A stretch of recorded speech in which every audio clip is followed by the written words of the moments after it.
Right, Monday's Son Lewis, and it seems like someone's mad as hell isn't going to take it anymore. Well, this is Joey Barton, and it was a football player. I know who the guy is, and he used to play for Manchester United. And he goes on another vile sexist rant accusing female pundits of using sexuality to get an advantage.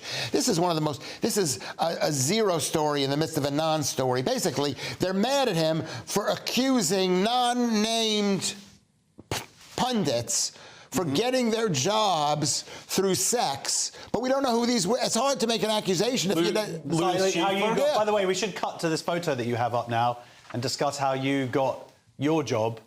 Well, no, this has nothing to do with it. There's Andrew Doyle. I'm just a fan of Andrew Doyle. There's nothing. Okay, there's nothing. Just a coincidence, is what you're saying. There's nothing untoward. I think Andrew's boyfriend watches this, so. I'm a big fan of Andrew's boyfriend as well. Okay. Let's not examine that any further. And you know what? I'm a big fan of yours, Josh. Let's not put that photo up. So, handsome young man. But Lewis, I disagree with you in that, and hopefully, maybe Leo, you might agree with me. This diatribe he's supposedly going on in the newspaper. It's ironic, The Sun, by the way, calling him sexist. Yeah. Because it seems like, really, he's talking about meritocracy. He's also essentially said on Twitter, or whatever it's called now, X, you know what? I'm just going to speak the truth now. I've had enough of this woke palaver, and he seems to be really calling out. He seems to know what he's talking about, and he's got 2 million followers, and they're going, yeah, this is ridiculous. Yeah, I mean, he's really got a point, and this is the trouble, because he's really got a point, but he's not being polite about it, and he's also going in for personal attacks sometimes. A lot of which are very, very funny, and I'm really enjoying. There's one he got attacked by, I can't remember who it was, Marina Perkins or something. And he just replied being like, I put 10 quid in your tip jar so you can get your roots done, and it's just like this level of hilarious brutality. But obviously, the lack of politeness is really offending the the woke mob, who insist that everybody treat each other with politeness, even when they're calling for the